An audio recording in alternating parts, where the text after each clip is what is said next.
speaker this afternoon is Diane Milburn from UK Center for Applied Energy Research.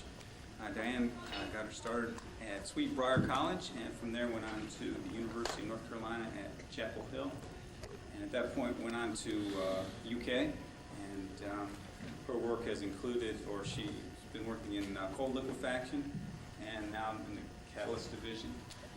And her co-authors today are Robert Keogh and Bertrand Davis, and the title of her talk is an XPS investigation of platinum sulfated zirconia catalyst. Thank you.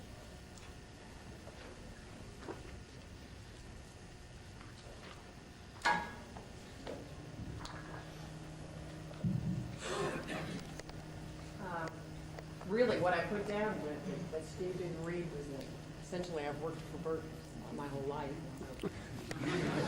When he's changed division, so have I. But what I'm going to talk about today is the platinum sulfated zirconia systems, which we've already heard some about in the first talk of this afternoon's session. And thank you for doing some introduction about the importance of these materials for, especially in isomerization. And that was our interest, was the isomerization of long straight chain alkanes to more highly branched alkanes, which are materials which should be of interest to gasoline manufacturers, hence the tie for applied energy research. But basically, probably familiar with the term superacid, just is defined as a material which possesses greater acidity than 100% H2SO4, which is difficult to measure straightforwardly on a solid. And so there are a number of different reactions that have been used to characterize and compare these systems. Again, we were interested in isomerization of the alkanes and specifically normal hexadecane. And for this system, for this type of catalyst, which is a low loading of platinum on sulfated zirconia, the activity for cracking a normal hexadecane is similar at 150 degrees to platinum supported on zeolite at 350 degrees C. And I think it's probably an understatement to say that the nature of this acidity is controversial. I know at the last North American Catalysis Society meeting there were some very heated debates on whether this was Bronsted acidity, Lewis acidity, and so I want to start off by saying that I'm not going to tell you that we have solved the mystery, and hopefully we'll avoid heated debates on that topic anyway.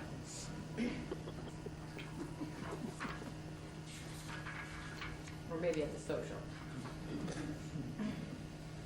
Sample preparation for these samples, we precipitated the zirconia from zirconium chloride in aqueous solution with ammonium hydroxide at high pH and washed the sample as thoroughly as possible to remove as much of the chlorine as we could, and then dried the samples.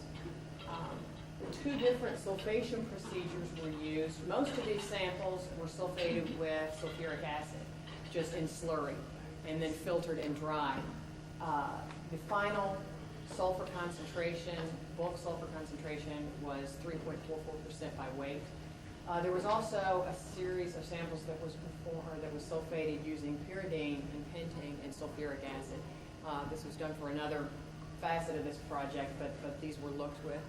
I looked at those with the XPS also. This produced a higher sulfur concentration, bulk sulfur concentration. And then finally, the platinum was added by incipient wetness using chlorofluoronic acid.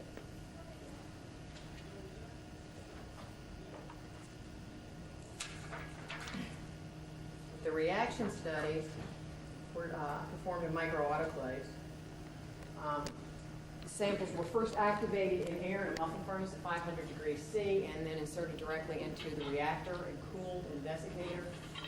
They were purged with very dry hydrogen and then pressurized rapidly and shaken vertically at 400 CPM for 15 minutes. And the reactant to catalyst ratio was 2 to 1. Analysis was done on capillary column. The conversion is defined as the disappearance of the normal hexadecane, so it does include both isomerization products and cracking products. For this series of catalysts, it was found that batches that were made even using as identical a procedure as possible by the same person, hopefully on the same day of the week and everything else, show different activities. And so we did a number of studies to try to determine optimum activation procedures and to try to get the activity for similar preparations to be the same. It was found that for the 0.6 of a weight percent platinum on sulfated zirconia, that the optimum activation procedure was to heat an air at 725 degrees C for 2 hours. And the dotted line here represents that conversion at about 76 to 78% conversion of a normal hexadecane.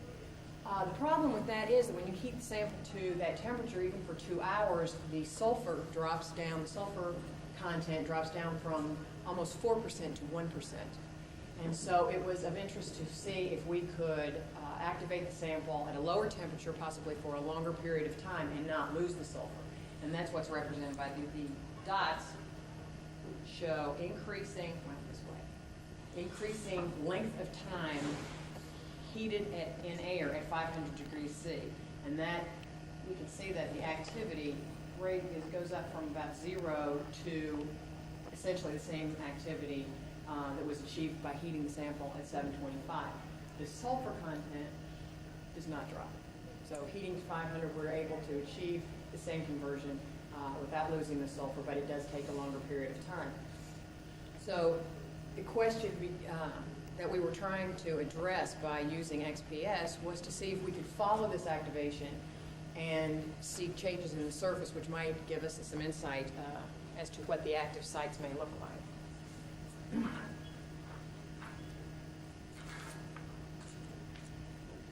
In characterizing the catalyst,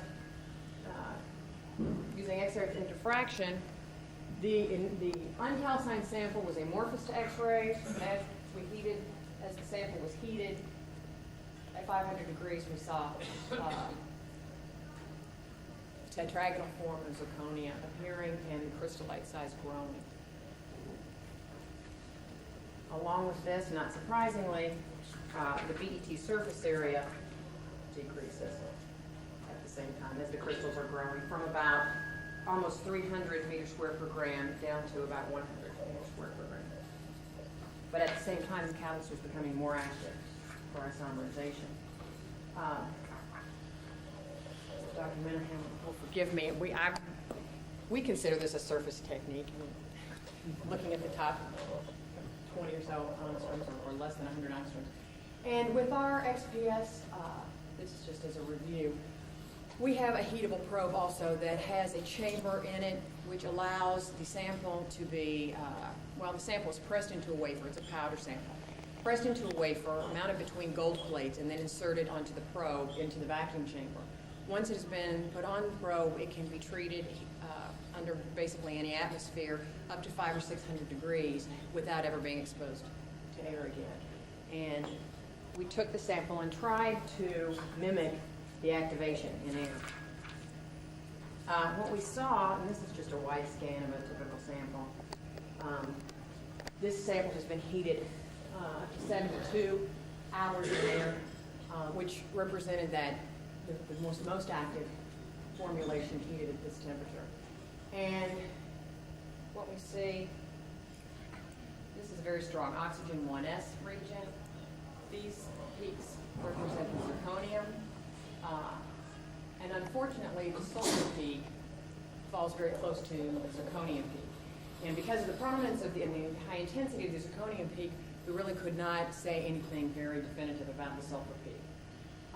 The platinum intensity falls down in this region.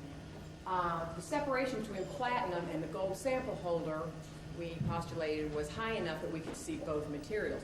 Unfortunately, these samples are very good insulators, and the charging of the sample was significant enough to actually shift the binding energy of the platinum up to where it was under the gold.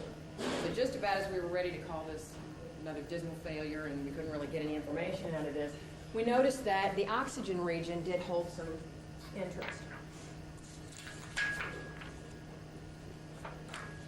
And I have to apologize because these are mislabeled. These curves are mislabeled. So the lowest curve is the oxygen 1s region for a calcined zirconia before we sulfated. The next curve is actually the platinum sulfated zirconia that has not been calcined. And you can see that with an experimental error, these are fairly symmetrical peaks. The line width is not, this has been expanded, so it's not quite as large as it might appear initially. But on heating the sample in air, we obtained a much more asymmetrical peak, and the shoulder appeared gradually, the shoulder at higher binding energies, appeared and grew from the initial exposure of several hours in oxygen up to this one, which is the 73 hours in oxygen. And I'll show you that peak. That peak could be fitted pretty nicely using a void function by two peaks. The larger peak corresponds, the binding energy corresponds very nicely to an oxygen which is associated or which is present as zirconium oxide.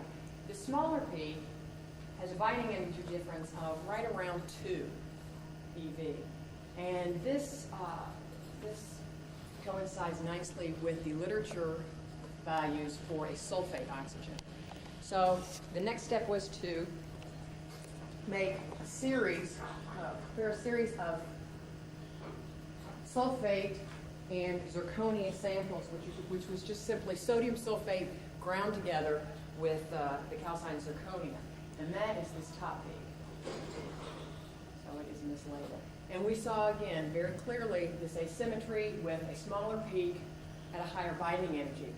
I prepared a series from about 0% sulfate up to about 12 to 15% sulfate, did the deconvolutions, and measured the areas under the small peak, which we attribute to the sulfate oxygen peak, and was able to prepare a standards curve to use on the samples which had been heated in air and to try to determine what the sulfate concentration of the surface would be. And produced this curve. So as the sample is heated in air, we see this increase in sulfate oxygen as measured by the peak area up to about 73 hours.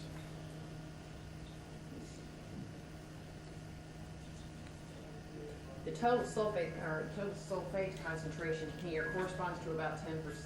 From elemental analysis of the sulfur, we estimate that the total sulfate concentration, if all sulfur is present in sulfate, is about 11%.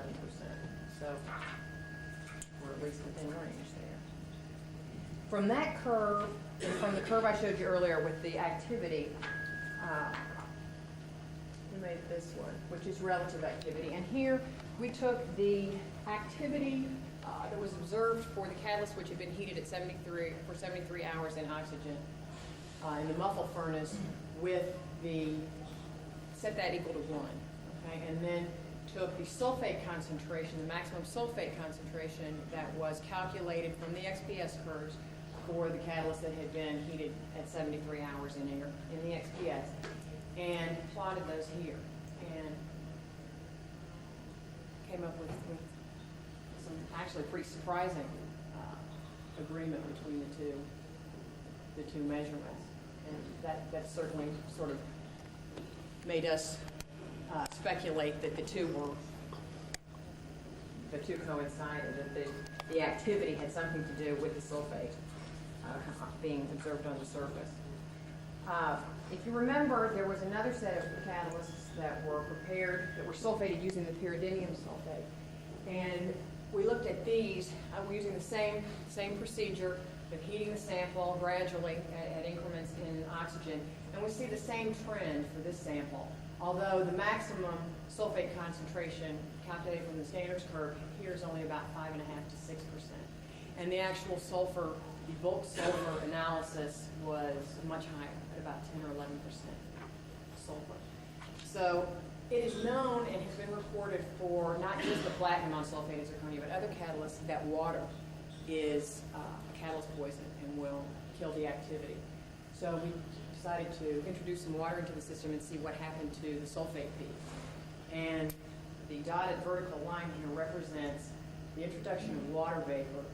This was achieved just by bubbling the air through a water bubbler and putting it into the chamber for about 3 minutes is all. And the catalyst or the sulfate peak decreased from 5% to about 2%. When the sample was heated in vacuum at 150 degrees, the sulfate peak was partially restored, and then by heating in air at 17 degrees, we got the sulfate peak back at the original level that had been achieved after 73 hours. So this told us that the water adsorption on the catalyst was reversible, or is reversible, and that the water is associated with obscuring the appearance of the sulfate oxygen peak in the XPS. Basically just going to say a few things in summary. We were able to tell that the activation at lower temperature produces similar activity for normal hexadecane conversion without the sulfur loss, and that with increasing activation time, we see an increase in surface sulfate as measured by the oxygen peak. And that dehydration is likely to be responsible for this. What we think probably is happening is that when oxygen is present as at least zirconium oxide, sulfate oxygen, and water, then what we end up with is a wide range of oxygen binding energies that comes out as one big lump of a peak. And so that as we remove the water, what we're actually doing is sharpening the peaks and making it more, making it easier to measure the two individual peaks. And I can try to answer questions. Some time for questions? So does that suggest that viewing that is supported sulfuric acid is sort of incorrect?